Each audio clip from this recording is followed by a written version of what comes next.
At 9:42 p.m., Ranger Owen Hale said my wife's name and the exact time she would die before the line went dead. That's what I wrote in the incident report. That's what keeps me awake every night since.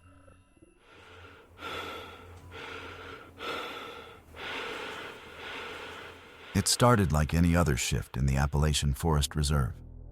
Cold drizzle against the window, radio humming with static, coffee gone stale an hour ago. I was alone in the dispatch cabin, just the low fluorescent light and the soft tick of the wall clock keeping me company. Channel 7, this is Ranger Hale. Evening, Caleb. You still alive down there? His voice cracked through the static, half drowned in the rain's hiss. I smiled, pressing the mic. Barely. You owe me a new pot of coffee, Owen. Tastes like someone filtered it through a boot. Sounds about right. He said, laughter fading into the sound of windshield wipers. Got a deer standing right in the middle of Route 17. Won't move. Staring like it knows something I don't. That makes two of you, I replied. Try honking at it. Maybe it'll file a report. He chuckled. Copy that, dispatch. Hale out. The usual banter. It kept the night from swallowing us whole. We both knew that out here, once the sun sank behind the ridges, the forest went quiet. Not peaceful quiet, but the kind that pressed against your chest. Minutes passed. Only rain. Only static. Then, a voice. Low. Not Owen's. Caleb, she's still on the road. I froze. For a moment I thought it was interference, maybe another channel bleeding through. But the way it said my name, slow, deliberate, felt wrong. Ranger Hale, did you just say something? Silence. Then Owen's normal tone came back, casual. Negative, dispatch. Just passing the old ranger tower. You good? Yeah. Must have been a cross signal. I lied, trying to steady my voice. The next 30 minutes dragged. I kept listening to the static, half expecting to hear that voice again. Every squeal of feedback felt like it was forming words. Owen checked in twice more. Routine stuff, trail markers, fallen trees, nothing strange. By 9:30 p.m., I started to believe I'd imagined it. Then it came again. Caleb Moore, Route 17. It's raining too hard now. The sound didn't blend with the static. It cut through it, like someone whispering right behind my ear. I snatched the mic. Owen, did you just repeat my name? Negative? What's going on, Caleb? There's something coming through your frequency. Someone's talking on Channel 7. I'm the only one using 7 tonight. He said, his voice a bit tighter now. You sure you're not hearing an echo from my signal? I wanted to believe that. God, I wanted to. Outside, the rain had turned to a solid curtain. The roof moaned under the wind. My reflection in the window looked pale, ghost-like. Owen, where are you right now? Heading north, near mile marker 19. Visibility's crap. Why? I hesitated, because that was the same road my wife had taken 2 hours ago. Route 17. Because the voice had known it was raining there. Because deep down, I felt a pressure in my chest I couldn't name. Nothing. I finally said. Just stay in touch. All right?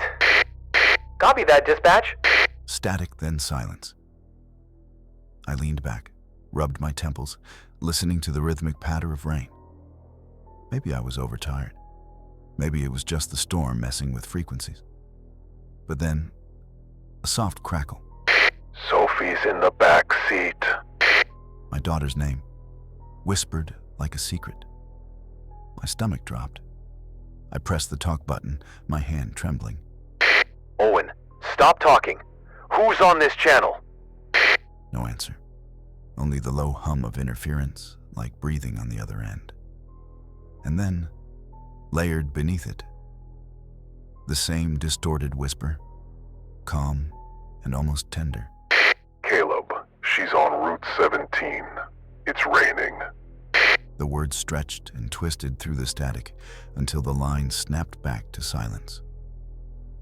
I sat there, gripping the mic so hard my knuckles went white. The clock read 9:41 p.m. Outside, lightning flashed across the ridge, illuminating the empty road leading into the forest. I didn't know it then. But in exactly 1 minute, that voice would speak for the last time. You can't change what's already happened. And then, nothing but static. The rain hadn't stopped for hours. It hammered the roof like a clock that wouldn't let time move forward. The air in the cabin smelled of metal and old coffee.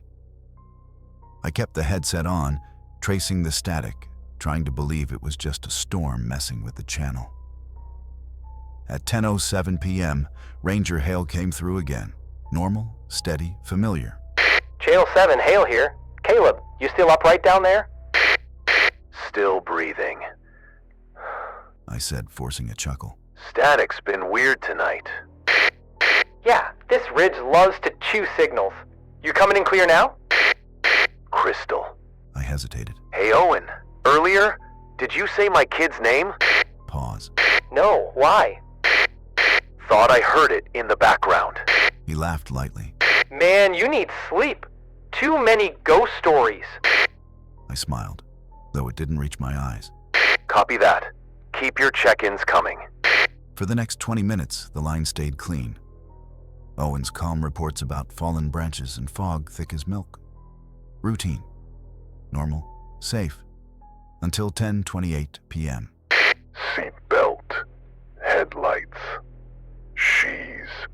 The whisper slid through the static like a knife through fabric. Owen, repeat that? Repeat what? I didn't say anything. You didn't hear that? Someone's on your frequency. Only me on 7 tonight. He said. Storm's bouncing signals around. Relax. Then it happened again. The same low murmur, this time almost inside his voice. She's driving too fast. You can't stop it. Owen, stop talking. I shouted. Silence, then confusion. What's going on, Caleb? You didn't hear that? Another voice? Negative. Just you and me, partner. I swallowed hard. The clock ticked past 10:30. Outside, lightning washed the forest in pale blue. I could almost feel the pressure of the storm inside my skull. Then, as if nothing had happened, Owen came back. Still nothing up here. Just fog and empty roads. Guess that's our big mystery. Copy that. He paused. Hey, how's Lydia holding up in this weather? Didn't you say she was driving back tonight? I froze.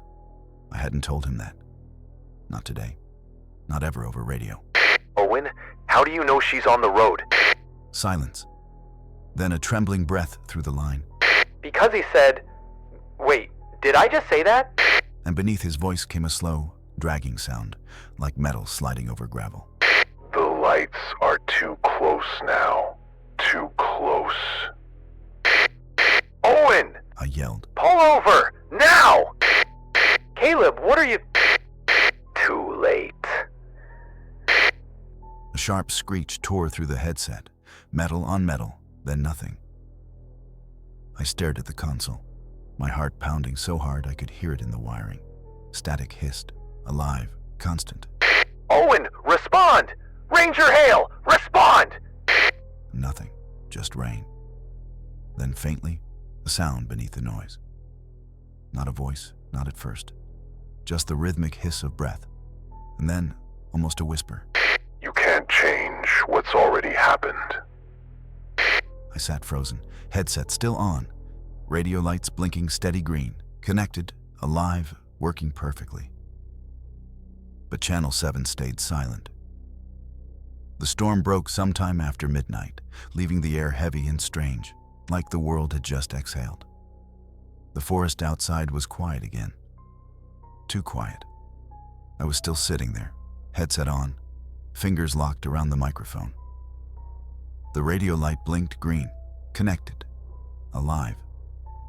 But Channel 7 stayed dead. Owen! I said softly. Ranger Ranger Hale, do you copy? Static. Then the faint hiss of wind against the ridge. Nothing more. The clock above my desk read 12:16 a.m. I'd been sitting like that for over an hour, staring at the radio, waiting for a voice that wasn't coming back. Finally, I pulled the headset off and reached for the landline. It felt heavier than usual. Cold. I dialed Lydia's number. 1 ring, 2, then her voicemail. Hey, it's Lydia. Leave a... I hung up before the tone. My throat tightened. Rain dripped from the gutters outside, steady and slow. The smell of wet pine drifted in through the half-open window. It felt like the whole building was holding its breath. At 12:23, the radio cracked. For a second, my heart jumped, until I realized it was the emergence channel, not 7. Central Dispatch. This is Officer Daniels, State Police. Came a firm voice. We're trying to reach a Caleb Moore. You copy? I swallowed hard. Moore here. Go ahead. Mr. Moore. The officer said, voice careful, practiced. There's been an accident on Route 17, just past mile marker 22. 2 vehicles involved. We found an identification badge from the Forest Service in one of them. My mind went blank. The rain sounded miles away. He kept talking, but I barely heard. Driver of the first vehicle, female, mid-30s, and a minor. I'm sorry, sir. I remember gripping the edge of the desk so hard that my nails split. He was still talking about time of death, about how it must have happened instantly. But my thoughts were already somewhere else. Mile marker 22. The same number Owen had called out minutes before he vanished. I forced the words out. The other vehicle. Who was driving it? A pause. Papers shuffled on the other end. Then, A park ranger. Male.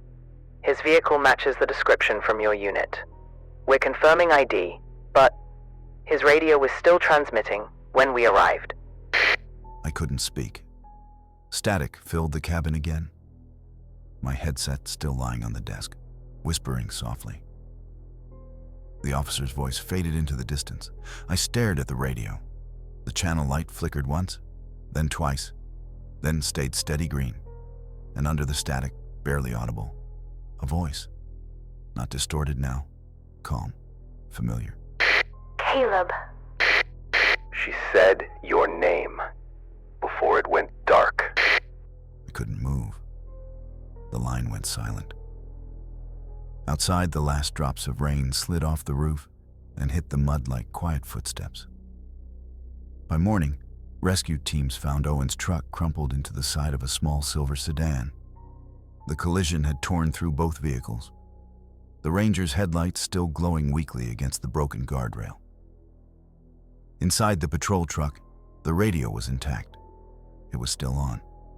And on Channel 7, through the soft pulse of static, a single word repeated every few seconds. Caleb. Caleb. Caleb. If this story unsettled you, leave a like and let the shadows know. Subscribe for more tales you shouldn't hear after dark. And if you've seen something you can't explain, tell us in the comments. We're always listening.